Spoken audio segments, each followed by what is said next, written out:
Estamos aqui hoje para falar sobre Irmandades no Rio de Janeiro colonial, setecentista. Esperando aqui chegar o nosso amigo Marcos Coutinho, grande especialista no tema, está estudando isso aí na pós-graduação.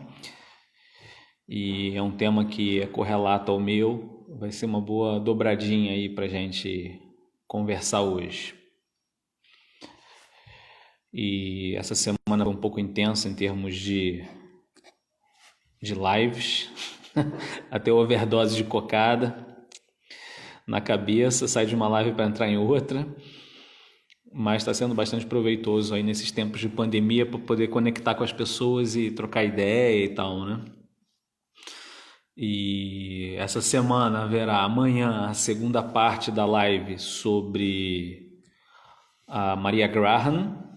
A gente vai falar sobre a de São Cristóvão, no qual ficou o Museu Nacional durante mais de 100 anos, até que pegou fogo, infelizmente. Fala, Marcão. Só botar aqui. Pronto. Maravilha. Agora foi? Tranquilo? Foi. Agora tá maravilha. E aí, então, beleza?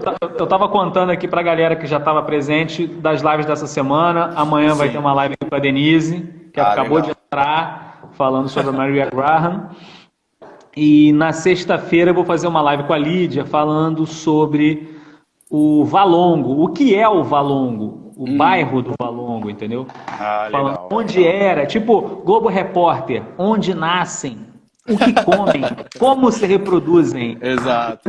Entendeu? Sexta-feira na live aí. Mas hoje a gente vai falar de uma coisa meio misteriosa aí, uma parada tipo... Mundo dos vivos e dos mortos. Exatamente, almas do purgatório, irmandades, entendeu? Tipo assim, me explica isso. Existe uma irmandade da morte? Como é que funciona esse negócio? Olha, as irmandades... Para começar, assim, no Brasil colônia, você tinha geralmente três grandes irmandades, vamos dizer assim, que eram imprescindíveis em qualquer cidade ou vila colonial, que era a Irmandade do Santíssimo Sacramento, justamente por conta da questão do Concílio de Trento, né, que já veio aquela reafirmação dos dogmas e valores da Igreja. Então, o Santíssimo Sacramento, além de ser essa reafirmação desse dogma, ele era também a irmandade responsável por agrupar a principal, vamos dizer assim, camada social daquele lugarejo, né? A elite, vamos dizer assim, de cada vila ou cidade. Você tinha as irmandades dedicadas a São Miguel e Almas, aí você vai dizer melhor do que eu, que eram aquelas irmandades justamente responsáveis, aquelas pessoas que se agrupavam a essa irmandade eram aquelas que tinham, de certa forma, uma preocupação... vamos dizer assim, mais com o mundo do além, e a Irmandade do Rosário, que dentre as Irmandades Negras foi a Irmandade no Brasil Colônia que mais se consolidou, vamos assim dizer. É a devoção negra de maior representatividade no Brasil Colônia. E essa Irmandade da Boa Morte, nós tivemos uma aqui no Rio de Janeiro, e especificamente no Rio de Janeiro, ela é de uma devoção dos pardos e não uma devoção negra. Então, em geral, as Irmandades da Boa Morte, da Nossa Senhora da Conceição, São Jorge, São Gonçalo Garcia, elas são geralmente de devoção do conjunto pardo, vamos dizer assim, da sociedade. Os negros eles eram mais devotos de Nossa Senhora do Rosário, que vamos dizer assim, era a única santa não negra, né, de pele não negra, e os outros santos eles tinham uma origem de África, que é São Benedito de Palermo, que aqui ficou sendo chamado de São Benedito dos Homens Pretos, Santo Elesbão e Santa Efigênia, e Santo Antônio de Catalagerona, que aqui se transmutou para Catigeró, justamente por conta da dificuldade de falar, assim como Nossa Senhora da Lampadosa, que são escravizados oriundos da ilha, atualmente Lampedusa, da Itália. Eles vieram dessa região e aqui chegaram por conta da dificuldade, ou não sei, a questão da fala se transformou em Lampadosa. Isso são algumas formas que os autores dizem que se transmutou aí o nome de Lampedusa para Lampadosa, né? Alguns Marcão, autores advogam. Fala. deixa eu comentar 4 coisas. Sim, Primeira, já que estamos falando de coisas assim, meio do além, sim. meio sinistras, tem um post-it atrás de você que fica balançando assim, ó. O que que tem? Tá ruim?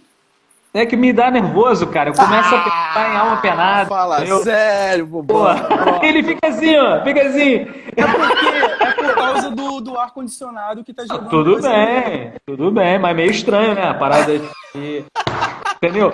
Segunda coisa, você falou de Segura. Lampedusa. Ah, Lampedusa tem um filmaço, que é um livro, na sério, verdade, que virou sério. filme, Ah. que é Il Gattopardo, O Eu já ouvi falar Leopardo. disso, já É ouvi falar. É fantástico, é mesmo. fantástico. É tipo assim, muda tudo para tudo ficar igual, é mais ou menos desse jeito. Você tem lá um Entendi. prócer, que é o Aham, cara ricaço e tal, entendeu? Aí aham. proclama uma república e o cara fica lá e tal. É aquela coisa de sempre. Fala. Agora, o que eu queria te comentar é o seguinte: o São Gonçalo Garcia, olha o outro falando É o abobrinha aí, ó. Lucas, eu vi. Globo Então, Repórter, São viu? Gonçalo Garcia, ele não é negro, Não.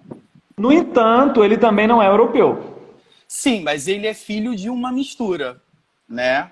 É, Mas ele é meio pardo, né? Meio. sim, por isso é que ele foi assumido por esse contingente populacional, justamente porque na própria história de São Gonçalo já tem essa miscigenação na história dele, né? Agora eu não vou te dizer especificamente qual era, mas ele é filho de uma miscigenação, né? Não, Então, não é para confundir com São Gonçalo de Amarante, que muita gente faz não, confusão. é outra Esse é coisa. português. E Tem até nada a ver porque foi com. bom você falar de confusão, porque muitas pessoas não sabem que aquela igreja é dedicada especialmente a São Gonçalo O Garcia, né? pessoal acha que é São Jorge. Pois é, porque a igreja de São Jorge ela ficava imediatamente atrás da igreja da Lampadosa.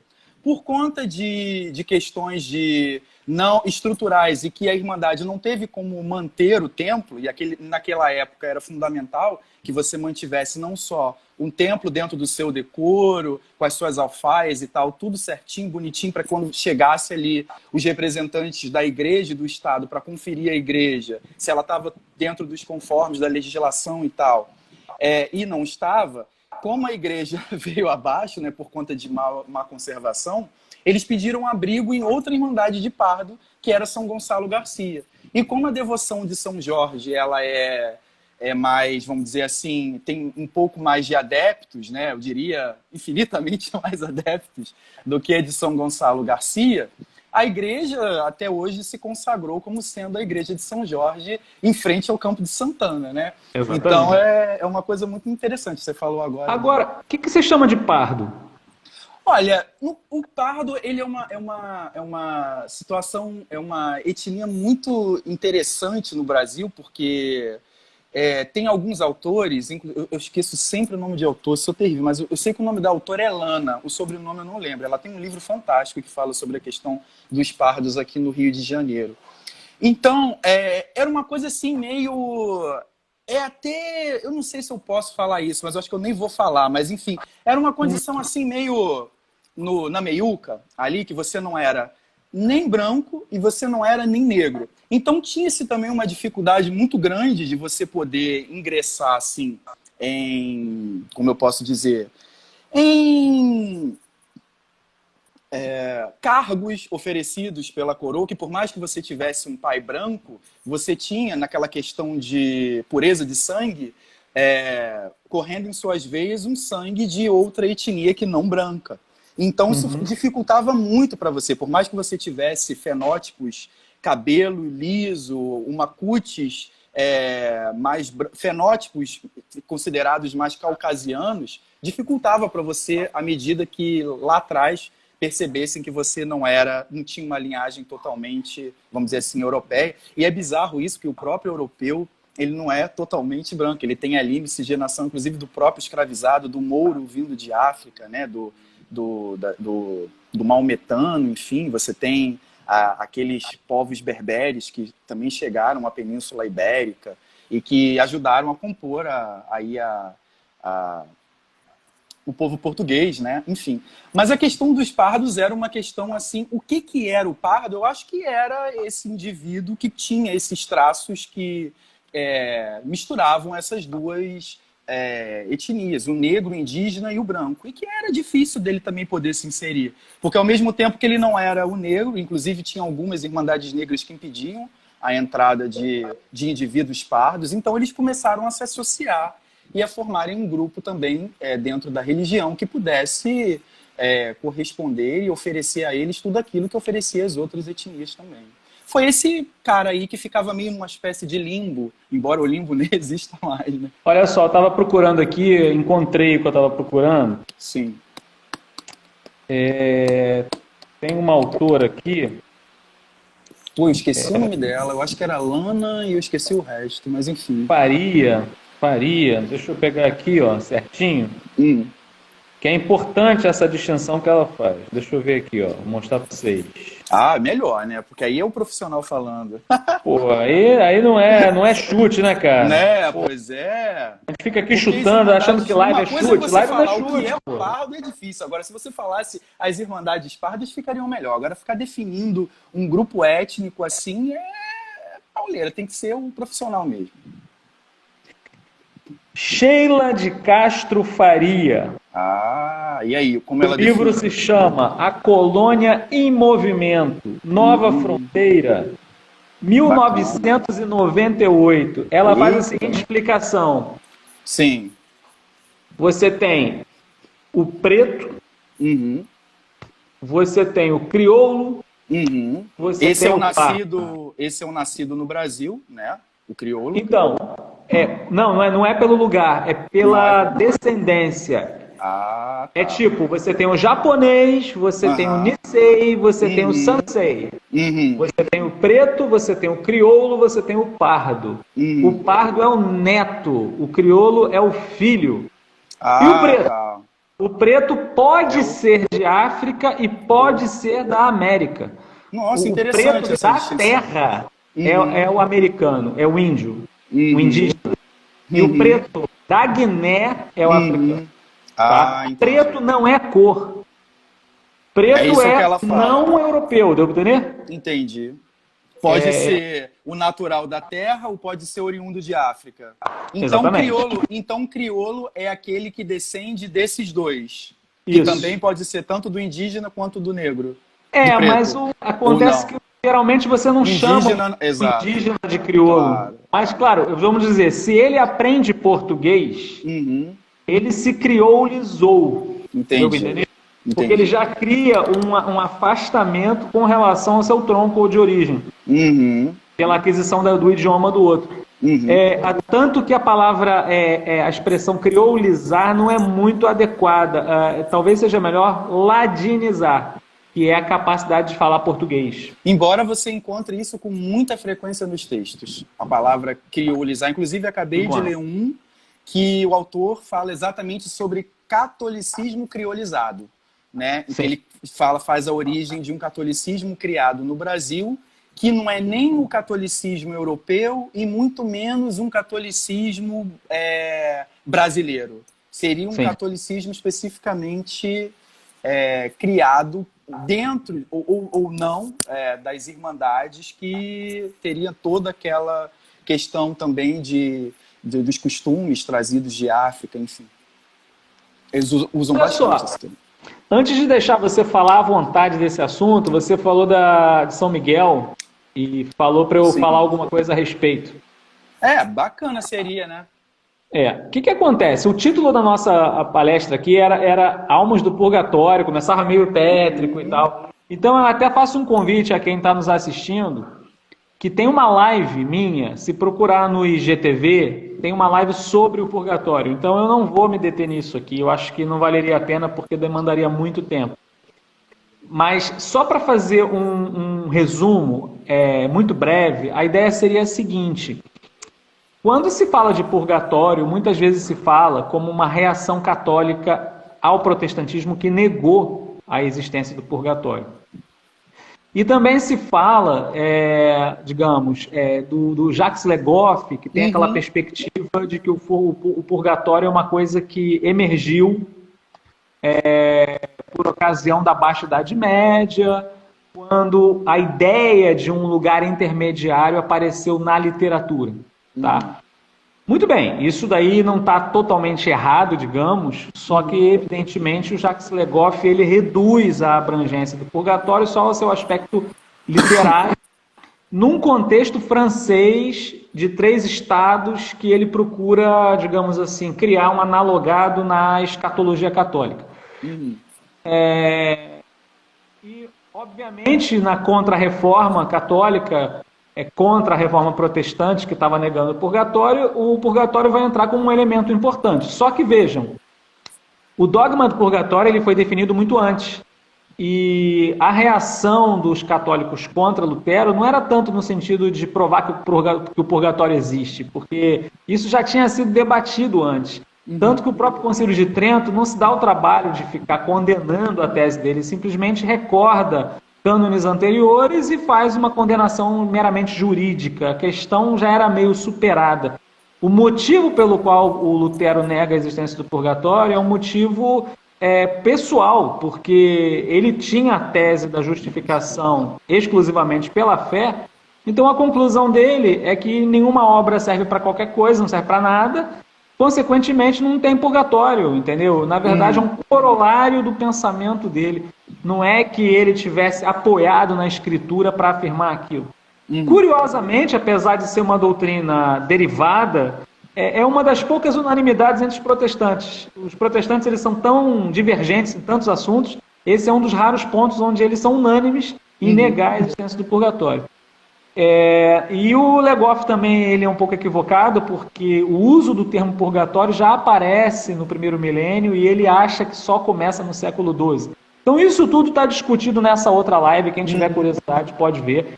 A questão é que realmente no século XVI, XVII, XVIII, a devoção pelas almas que estavam em processo purificador, nesse período intermediário entre a morte e a ressurreição, é o que se chama de escatologia intermediária, né? A Sagrada Escritura fala de um fogo purificador que todos passam por esse fogo quando morrem.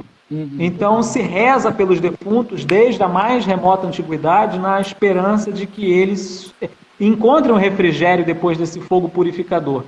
Então, esse desejo de sufragar as almas do purgatório, ou seja, de apoiar as almas do purgatório com as orações para que elas tenham um trânsito tranquilo, isso daí ele acabou sendo cristalizado no período colonial por meio da Irmandade de São Miguel e Almas. Tá? Então, o que acontece? A Igreja do Brasil, ela se regeu por uma legislação canônica que valeu de 1707 até 1899. Bastante tempo, foram 2 séculos.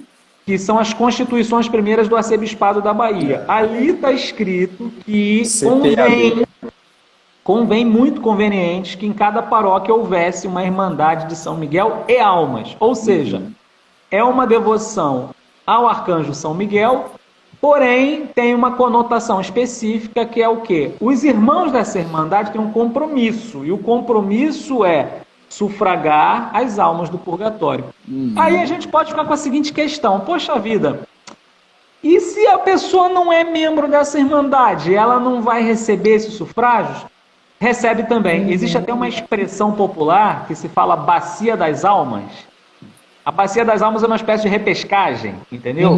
Tipo assim, se ninguém rezar por você, meu irmão, a Irmandade de São Miguel vai rezar por você. Porque meio que faz parte do compromisso daquelas pessoas que estão irmanadas naquela Irmandade, esse compromisso de rezar pelos defuntos, entendeu? Sim, já é uma coisa tácita. Já é uma coisa tácita. Então, tudo bem, mesmo que o cara seja um pobre, seja um coitado, que não tem ninguém que lembre dele, é um carente de afetos, de familiares por tudo, não tem problema. A Irmandade vai suprir, vai oferecer sufrágio por essa pessoa. Por isso que a gente entra em igrejas antigas e sempre Era isso que eu ia falar. Era isso que eu ia falar. Porque só para dar uma dica para quem de repente quiser visitar uma igreja em que pode ver exatamente a imagem de São Miguel, inclusive sobre o cemitério de escravizados, que hoje já não está mais como um cemitério, é na igreja de Santa Elesbão e Santa Efigênia. no... Eu sempre esqueço no lugar onde bota a vela. Qual é o nome? O Cruzeiro, não é isso? Velário. Velário? Enfim, É. você entra na igreja, eu não sei, chama aquilo de cruzeiro, não sei, eu sempre esqueço o nome. Você entra na igreja, direciona-se à sua esquerda. Você vai encontrar esse lugar onde você pode ali acender sua vela e fazer a sua oração para Santa Lisboa e Santa Ifigênia. Conta-se na história dessa irmandade que ali ficava exatamente o cemitério dos escravizados, na lateral da igreja, onde hoje está aquela lojinha, né? Porque ali é a Rua da Assembleia. Então, ao lado da igreja tem uma lojinha que vende uma porção de coisa, enfim. A lojinha está exatamente sobre o cemitério, que é onde está, atrás da lojinha, o velário aí, o cruzeiro, não sei. E ali tem uma imagem de São Miguel, inclusive com a balança, né, que é bem interessante. E sobre o São Miguel tem os ossos, né, que supostamente seriam de algum escravizado. E é bem interessante você falar que as igrejas do Rio de Janeiro, a gente encontra, óbvio, né, são todas igrejas muito antigas, você tem essa devoção muito arraigada, inclusive em igrejas que não têm a devoção a São Miguel. Porque foi uma devoção aí muito propagada no Brasil colônia, como você acabou de falar, e que era de extrema importância por conta vou dizer, repetir, né, ser redundante, da importância que a morte tinha no século XVIII para aquelas pessoas. Né? E aí você complementa porque... Uma coisa que eu só queria falar sobre essa coisa da iconografia de São Miguel, Sim. chamar de Miquelina, né? Miquelina, maneiro. Miquelina. Porque Miguelina é o seguinte, esquisito. Se você pegar... existem imagens de São Miguel do século XVII, do século XVI, que é São Miguel segurando um triângulo. Ah, é um triângulo? Porque... Fazendo alusão à Santíssima Trindade? Isso, porque o que acontece? O nome Miguel em hebraico é Mikael. É quem? Ka é como. El é Deus. Mikael é quem como Deus. Quem como Deus. Quem como Deus. O que seria isso? A tradição judaica, cristã, conta que diante de uma prova que Deus aplicou aos anjos, houve um anjo rebelde, que é Lúcifer, né? E ele vai dizer, não servirei, não serviam, não servirei a esse Deus. E ele faz a rebelião no céu e traz atrás de si uma série de demônios, os anjos que se transformaram em demônios. Porém, Miguel é aquele que diz, quem como Deus? Ou seja, eu servirei sim, eu não vou deixar de servir a Deus, eu não vou servir a Lúcifer, quem como Deus? Não dá para comparar Lúcifer com Deus. Por isso ele às vezes é representado com essa frase embaixo, em latim, quem como Deus, ou então aparece segurando a Santíssima Trindade na mão, o triângulo, para dizer justamente a sua adesão a Deus. Quando e tem você uma associa... também, né? Que é aquela que ele enfia a espada... sim. Né? Sim. Aí isso daí é um tema bíblico, já não é um tema da tradição. Essa essa que eu estou falando é um tema da tradição, porque esse relato não está na Bíblia. Beleza. A Bíblia, sem dúvida alguma, fala de uma prova dos anjos, está lá no livro do Sirácida, mas não especifica como foi. No entanto, no Apocalipse tem essa cena de Miguel lutando contra o dragão. Então, ele com a espada contra o dragão também é outra opção iconográfica. Agora, essa ideia do Miguel com a balança... A balança tem a ver com as almas. Pois é, na verdade, isso quem está sendo pesado na balança são as almas. Exatamente. E por isso que, quando você falou da questão de São Miguel e almas, é exatamente essa imagem que aparece. Ou seja, eu só conhecia duas. Você está trazendo aí uma terceira vertente, que é essa com o triângulo. Essa eu não conhecia. Mas eu conhecia, que é a mais famosa para mim, é a dele com a lança ferindo, né, o demônio, e aquela com a balança. Porque essa...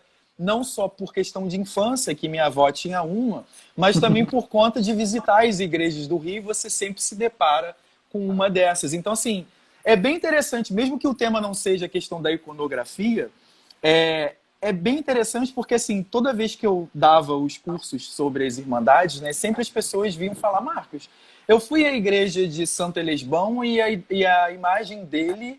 é diferente daquela que você mostrou pra gente em sala de aula, na aula que você deu.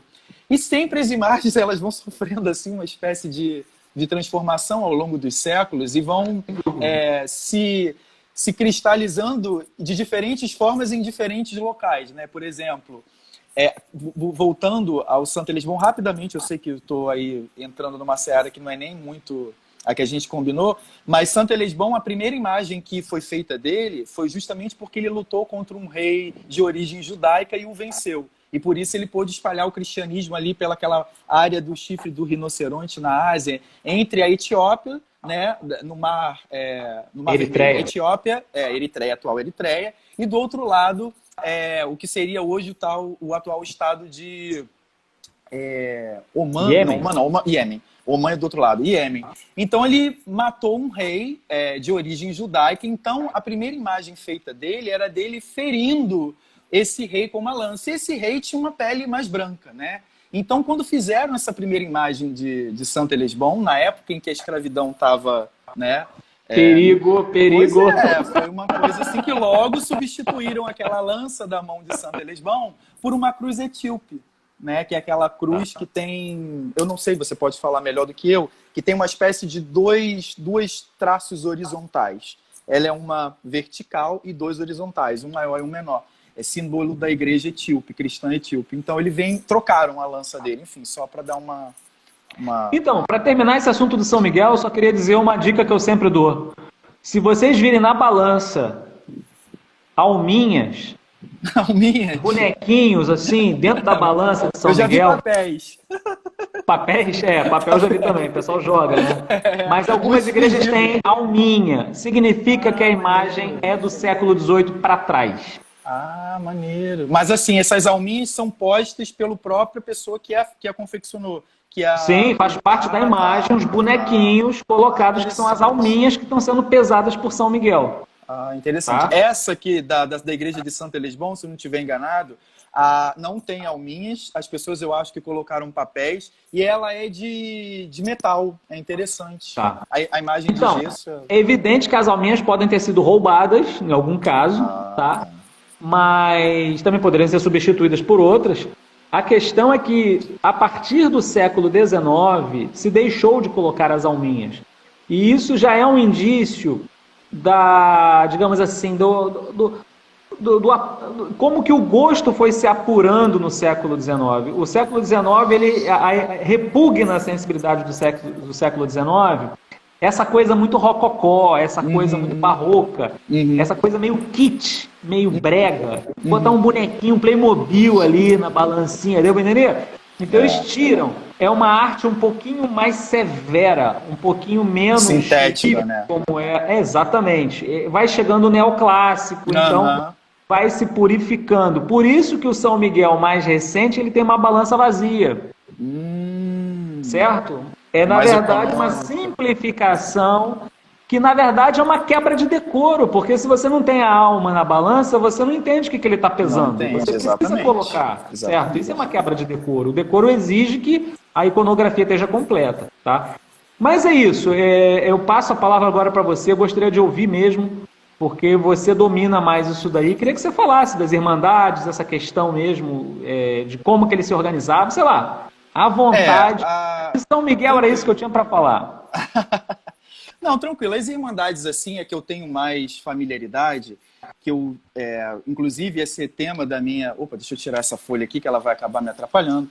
Que eu tinha vontade até de fazer na minha dissertação de mestrado e que acabou não saindo, eram com as irmandades negras, né? Que a gente chamaria de irmandades negras, que agora também já o nome parece que meio está fora...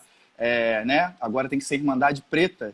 Então, eu domino mais no Rio de Janeiro essas 4 principais irmandades que quem se familiariza com o estudo dessa instituição da Igreja Católica vai saber do que eu estou falando. E para quem não, vai ser também um prazer falar aqui para vocês. Quem são essas irmandades, como elas começaram aqui no Rio de Janeiro, qual foi o propósito delas, o que elas... trazem aí de novidade e de interessante para a gente saber nesse momento. Bom, são 4 irmandades inicialmente que tiveram uma proeminência muito grande durante o século XVIII no Rio de Janeiro, né? Que é a Irmandade de Nossa Senhora do Rosário, a Irmandade de São Benedito, inicialmente separadas, a Irmandade do Glorioso São Domingos e a Irmandade de Nossa Senhora da Lampadosa. Inicialmente, elas tiveram a sua, vamos dizer assim, origem no alto do Morro do Castelo, na antiga sede de São Sebastião. Elas começaram por volta de antes da metade do século XVII, em 1640, quando os historiadores começam a dizer que a primeira Irmandade a ser registrada foi a própria Irmandade do Rosário, mas dizem que havia uma Irmandade anterior a ela, mas não datam, que é a Irmandade de São Benedito. Então, eu posso fazer uma interrupção rápida? Por favor. Você falou 1640. 40. Isso tem a ver com a restauração? Você fala restauração do Império Português. Olha, eu não sei, não vi ainda essa associação com a restauração. O que tem a ver é que, com certeza, é algo ligado obviamente, a Portugal, mas no sentido de que lá, já em 1565, se forma a primeira Irmandade Negra, ou seja, a cidade do Rio de Janeiro estava sendo fundada e lá eles estavam fundando a primeira Irmandade de Negro, que também era a Irmandade do Rosário. Tem um detalhe aí que é o seguinte, isso é uma pista que eu dou. Tranquilo. Em Sevilha, existe a Irmandade de los Negritos. Sim, já estudei. Tem um livro aqui dele. Peraí, deixa eu te mostrar. Vai falando, que eu vou pegar então, aqui. Mas ela é do século XV, não é? Ela é a primeira Irmandade que se tem notícia no mundo. Península Ibérica, no mundo, de negro no mundo, que é a Irmandade de los Negritos, que inclusive você visitou a igreja, não é isso? Eu visitei. Então, a minha dúvida é a seguinte, porque você falou, as Irmandades cariocas, elas vão surgir por volta de 1640, que é justamente a Espanha sai daqui, mas essa tradição é mais espanhola do que portuguesa. Na verdade, essa tradição pode até ter sido também portuguesa e começada na mesma época. Eu não estou achando o livro. Mas o que acontece? A historiografia espanhola consegue... Eu não estou achando o livro. A historiografia espanhola consegue datá-la primeiro. Ou seja, até hoje, até o presente momento, vamos dizer que dia hoje, dia 6, né? 6 de agosto, dia 5. Dia 5 de agosto de 2020, ainda não se tem notícia de uma irmandade que seja anterior à Irmandade de los Negritos em Sevilha. Inclusive, a história dela é lindíssima, é belíssima. Eu recomendo o livro, depois eu vou deixar aí para você passar para o pessoal que estiver interessado, que fala a trajetória inteira dessa irmandade, é contada por um historiador da Universidade de Sevilha, que inclusive até hoje é membro dessa irmandade. Né? E ele foi responsável por fazer essa história de mais de, sei lá, até hoje são 5 séculos, 6 séculos, não é isso? De história. E ela tá aí, e é muito bacana, porque ela luta contra toda essa espécie de preconceito, é uma reafirmação da fé, das tradições. Inclusive, tem um documentário que eu também não vou lembrar o nome, que é muito interessante, que fala da influência negra, inclusive, dos negros que estavam dentro dessas irmandades na dança flamenca espanhola. É uma coisa, assim, bem interessante de se ver também esse documentário. Eu esqueci o nome, mas é um nome muito complicado, por isso que eu não estou conseguindo lembrar. Você já esteve em Sevilha? Eu não tive em Sevilha. Não tive. Cara, lá é demais, viu? Já me falaram isso. Até porque essa irmandade eu consegui ver pelo Google Maps e aquela foto que você me mandou dela também. E é bem interessante o que ela guarda de similaridade com as irmandades do Rio de Janeiro. Esse terreno no qual foi construído inicialmente esse templo de irmandade, ele foi doado pelo arcebispo de Sevilha. Né, que eu esqueci também o nome dele, é o nome Mena e alguma coisa.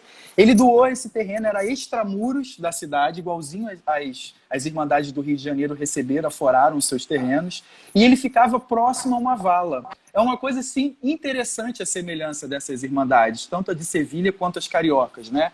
As portuguesas você não consegue ter, os autores não descrevem esse detalhe de como elas fundaram, como elas construíram o prédio, como aquele prédio foi evoluindo. Já esse livro que esse autor espanhol ele fez, ele descreve, ele fala que ali era uma área que ele chama que era o esgoto de Sevilha, que passava um riacho ali chamado, se eu não me engano, Guadelete ou Guadalete, agora não me lembro o nome do riacho, e ela ficava justamente entre o muro da cidade e essa espécie de deságue, né, das águas imundas da cidade ali. E ali eles começaram a fazer um hospital inicialmente, porque ela foi erigida no momento em que a peste assolava a cidade de Sevilha.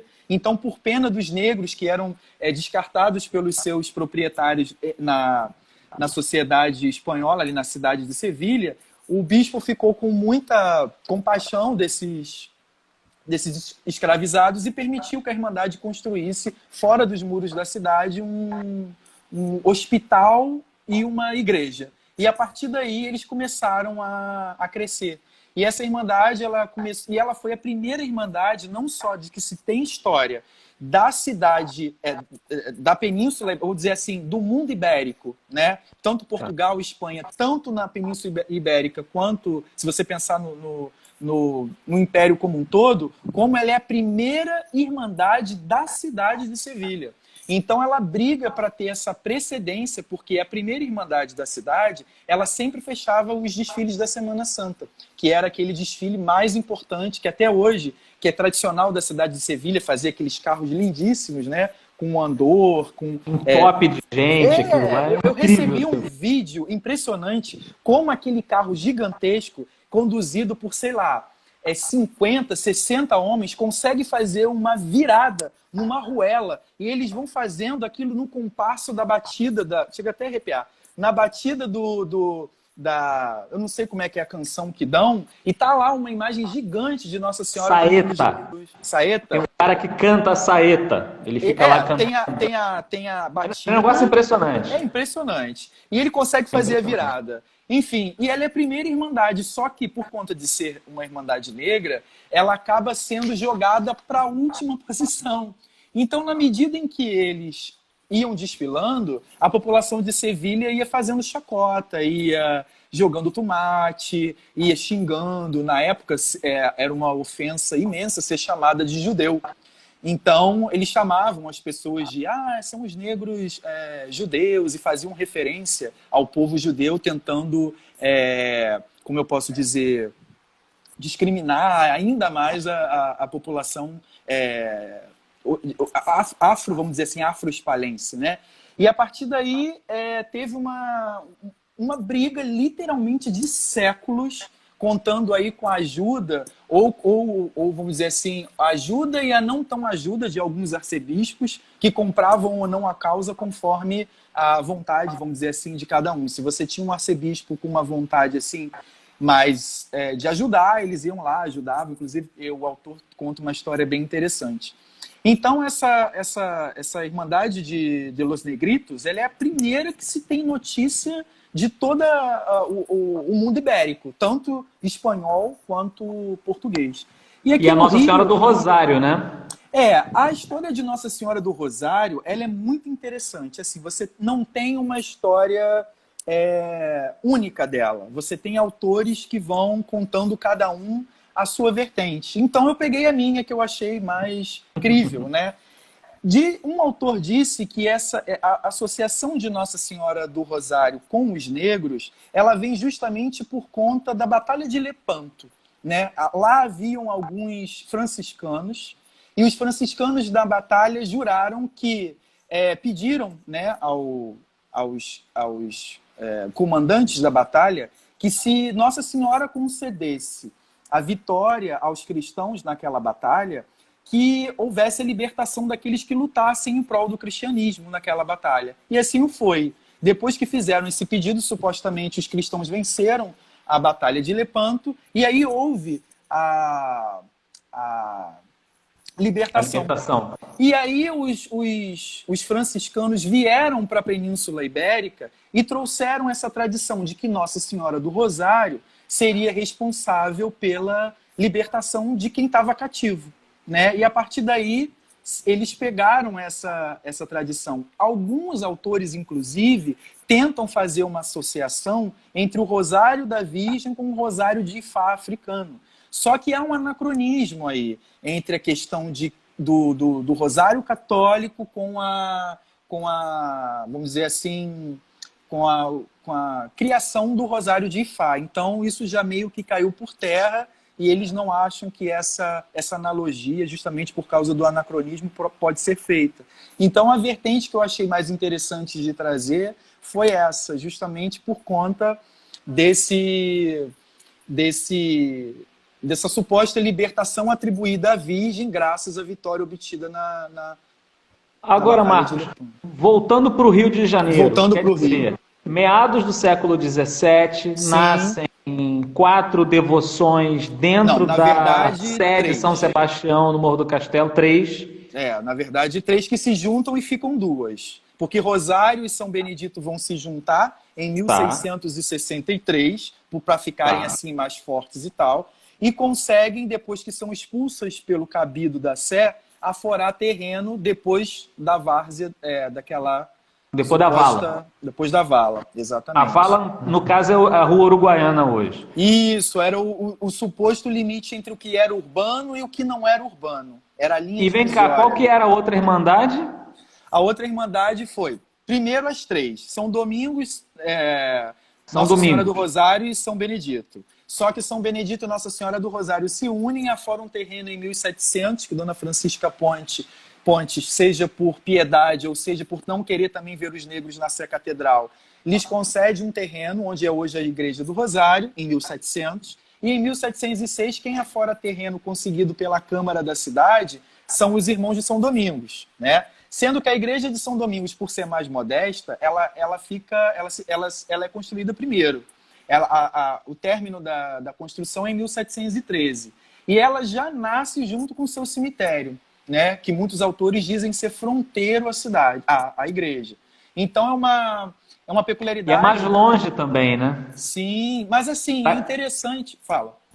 Não, para a galera se localizar, beleza. A Igreja de São Domingos ela foi destruída nos anos 40 para a abertura da Presidente Vargas. Ela está mais ou menos, para as pessoas terem uma noção, quem for olhar ali na direção da Avenida Passos, entre a Avenida Passos e a Presidente Vargas, ela fica exatamente do outro lado, onde tem um prédio com um pilotis.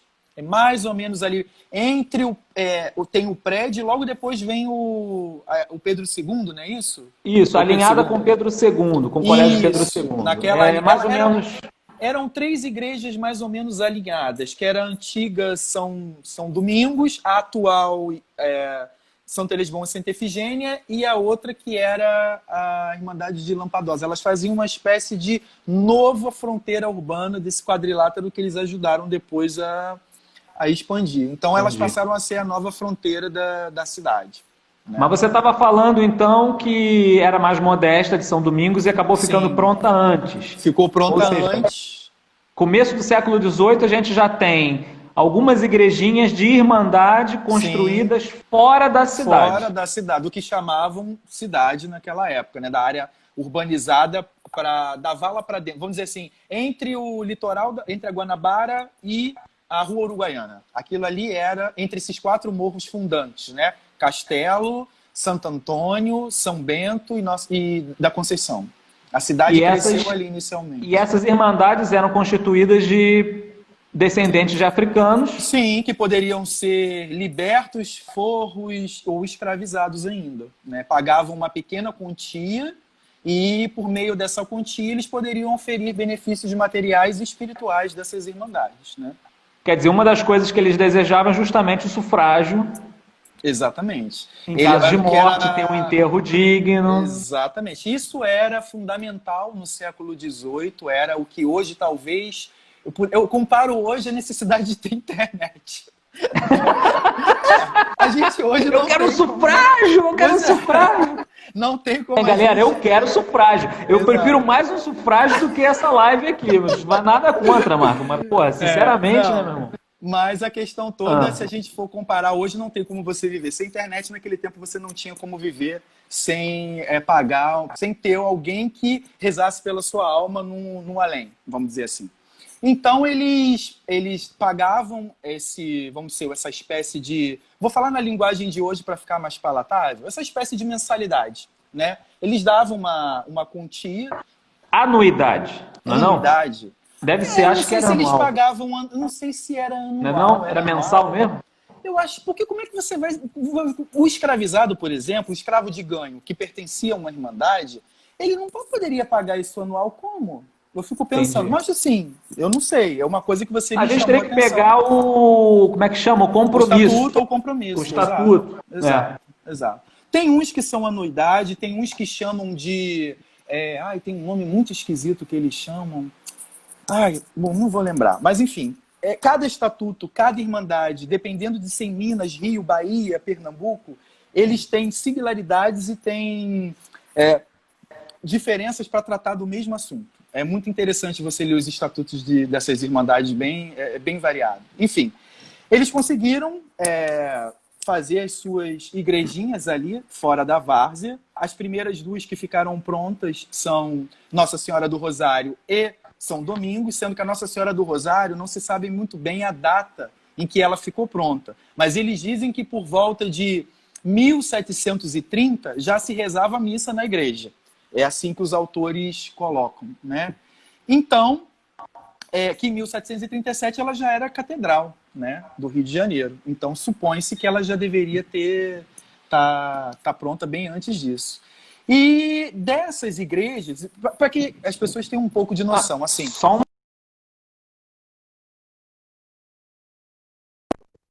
Voltou? Calma, calma que volta. Peraí.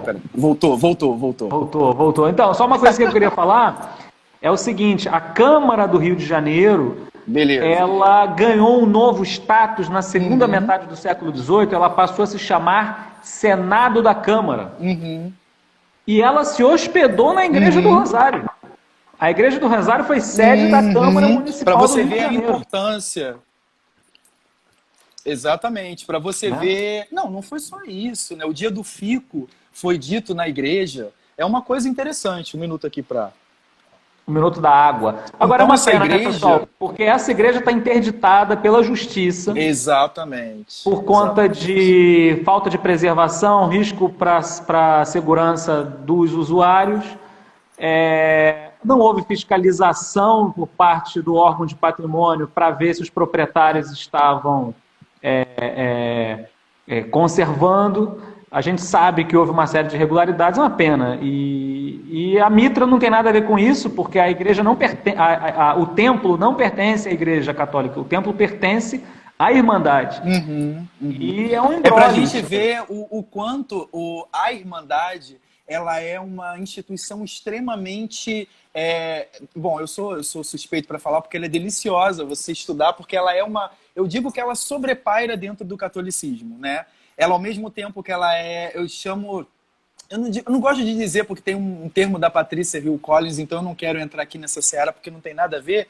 Mas, enfim, ela é uma espécie de a gente está falando aqui de alma, né? Não sei nem se eu posso fazer essa coisa que fica ali, ela tá dentro, mas ao mesmo tempo ela tem uma autonomia, ela tem uma suposta independência assim, interessante. E é isso que chama atenção, especialmente em termos, se a gente pensar em termos dos próprios escravizados, né? Porque elas foram a voz e a vez de um nicho, de um segmento da sociedade que foi muito rechaçado. Então, elas eram a oportunidade de inserção literalmente dentro da sociedade.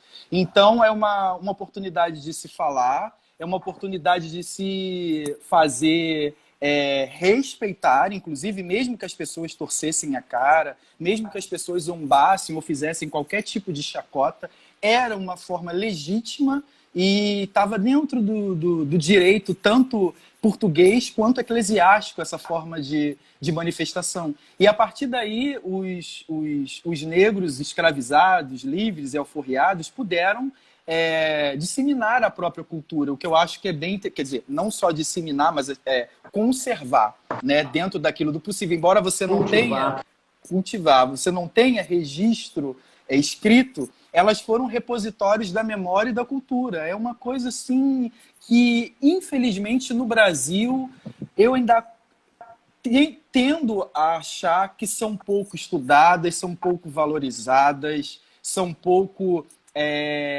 ensinadas. Eu acho que as nossas escolas deveriam entender a importância que, independente de religião, eu sempre falo para os meus alunos, não encarem o catolicismo só da parte religiosa. Entendam ele como uma instituição que ajudou a fundar o Brasil, que foi literalmente isso que aconteceu. Foi uma fundação pela igreja e pelo Estado, não foi uma coisa separada, né? Você tocou num ponto que para mim é muito caro, que é a importância de distinguir as categorias de fiéis. Exatamente. Isso é um ponto que na academia eu notei uma dificuldade enorme das pessoas, dos meus colegas. Porque juntam tudo num é tudo a mesma coisa, igreja, tudo...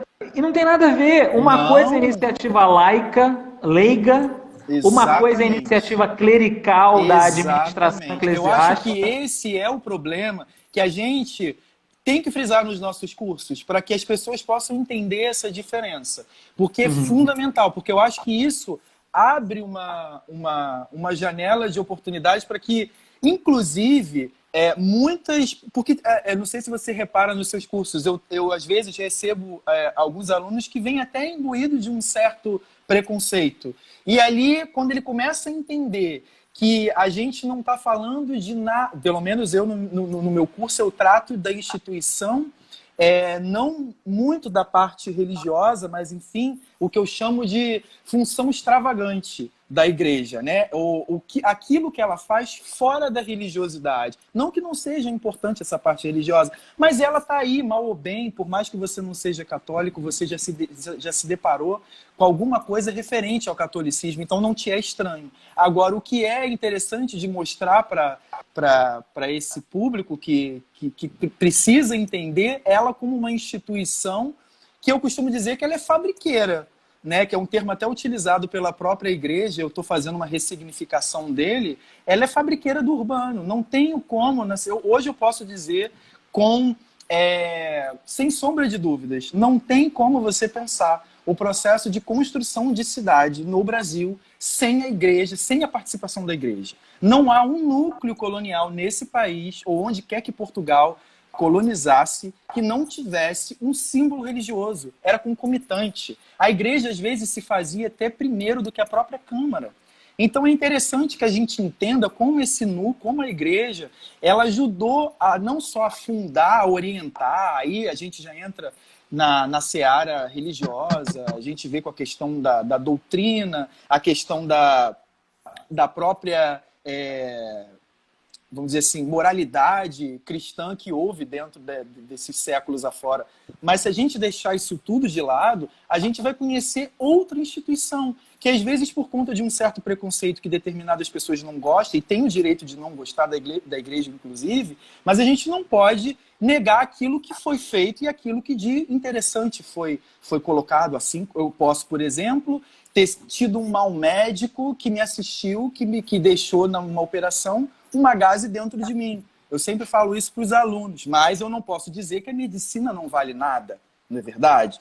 Se eu faço a mesma comparação, se você tem divergências quanto à doutrina, quanto à postura de determinados agentes da igreja, é uma coisa que você tem o direito de ter. Agora, você englobar a instituição dentro daquele momento seu ou de determinada... um momento histórico, englobar, fazer um pacote completo, eu acho um pouco... Isso com tudo, né? Não é só estou falando em relação à igreja, não. Em relação a qualquer instituição ou qualquer período histórico que a gente for estudar, que a gente tem que olhar sempre com bastante cuidado. E a questão dos anacronismos, a questão do tempo histórico, isso é muito importante. A mentalidade do século XVIII não é a mentalidade do século XXI. Então, sim, hoje a gente pode dizer que havia muito preconceito, mas naquele tempo as coisas tinham uma certa naturalidade. Não que elas tivessem de ser assim, mas era o que a sociedade legitimava, de uma certa maneira, como sendo algo... Não justifica, mas explica, né? Exatamente. O que é terrível, a gente não pode hoje, aí eu me insiro como uma pessoa que busca fazer memórias e resgates, de maneira nenhuma a gente tem que se acostumar com determinadas situações ou não representar de uma maneira justa o que houve lá atrás, que é o que eu tento fazer, um resgate da memória do africano como sendo esse cara que, irmanado em uma irmandade, ele também ajudou a construir parte da cidade do Rio de Janeiro. Por que não? Se as outras irmandades assim o fizeram, por que a Irmandade Negra não pode ter essa participação? Agora vem cá, havia irmandades brancas no Rocio da cidade ou só irmandades negras? Não, havia irmandades brancas também.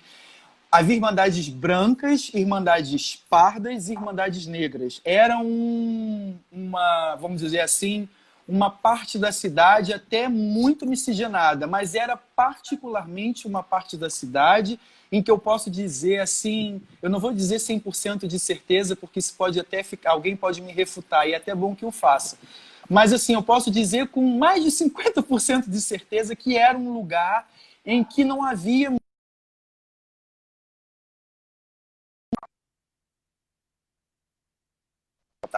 Essa parte da cidade ficou justamente da vala para frente. Então eu posso dizer com mais certeza de que para a vala para trás foi uma população mais pobre, sim. Foram a população de escravizados, a população de ciganos, de pardos, de indígenas, de pessoas que e brancos pobres, né, que pertenciam a irmandades que não eram, por exemplo, tinha a irmandade ali daquela, agora talvez você lembre, a irmandade que ficava pertinho ali da irmandade de São Domingos. Ai, meu Deus. São Joaquim. São Joaquim, era uma irmandade branca. Mas não era uma irmandade rica? Não, né? Era. Tinha pessoas. Porque eu acho assim, quando a gente fala do início do século XVIII, eu não sei se eu posso dizer muito rico, mas você está dizendo que sim, eu acredito. Não, é que tá. São Joaquim, ela é um pouco posterior. Eu acho que é meados para frente. Porque não é no início. Uma igrejinha ali, se eu não me engano, era de São Pedro. De São Pedro, na antiga Rua do Sabão. Tinha uma São Pedro dos Clérigos. Eu acho que era isso, mas isso não era... É o que virou São Pedro dos Clérigos depois. Porque a igrejinha inicial era de uma irmandade branca pobre. Isso que alguns relatos os historiadores fazem. Depois a igreja ela vai se modificando, as obras e os projetos arquitetônicos, enfim, conforme a irmandade vai ganhando mais ou menos vulto, eles vão conseguindo mais recursos e a partir daí eles empregam na construção de um templo mais robusto, vamos dizer assim. Sim. Nós temos 1 minuto para terminar. Pô, maravilha. Eu queria agradecer de antemão pela conversa. Agradecer todo mundo que está nos ouvindo. Com certeza. E aí eu queria que você desse um fechamento. Sim. Só explicando uma coisa que ficou meio no ar aqui. A gente está falando dessa região além da vala, ou seja, a área do Saara, mais ou menos. Exatamente. É o Rocio da cidade. Exatamente. Por que você fala que as irmandades têm a ver com a ocupação desse lugar? Agora fecha isso em 1 minuto, hein? Porque o Instagram é cruel. Ele cancela a live no meio. Você tem 1 minuto para falar. Literalmente é fácil. Literalmente porque elas foram as primeiras a se instalarem ali, nessa região, e por conta da legitimidade, vamos dizer assim, da igreja atrair esse público para perto dela, elas começaram a, na sua volta, terem casinhas sendo construídas, inclusive dos próprios irmãos e de outras pessoas que iam fora terreno ali da várzea, porque a Câmara buscava isso. A Câmara, quando se destruiu o muro da cidade, o objetivo da Câmara era povoar o Rocio, era urbanizar o Rocio. Então, as igrejas de irmandade elas foram um pontapé inicial para a Câmara conseguir esse objetivo. Simples assim. Fechou? Fechou. Poxa vida.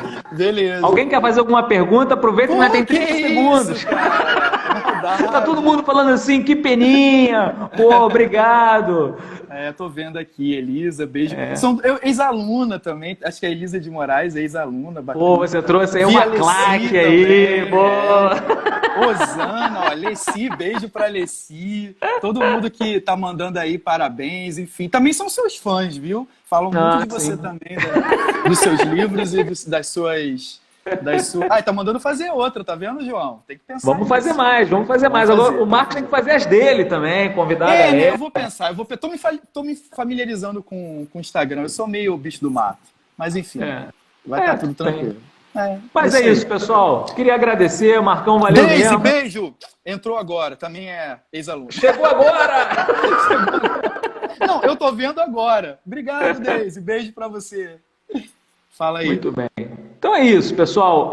Como eu falei, amanhã vamos ter uma live sobre Maria Graham e sexta-feira uma sobre o Valongo. E aí a gente fala mais. Beleza? Valeu. Show. Beijo, pessoal. Valeu, Tchau, abraço. tchau. Tchau, tchau, hein?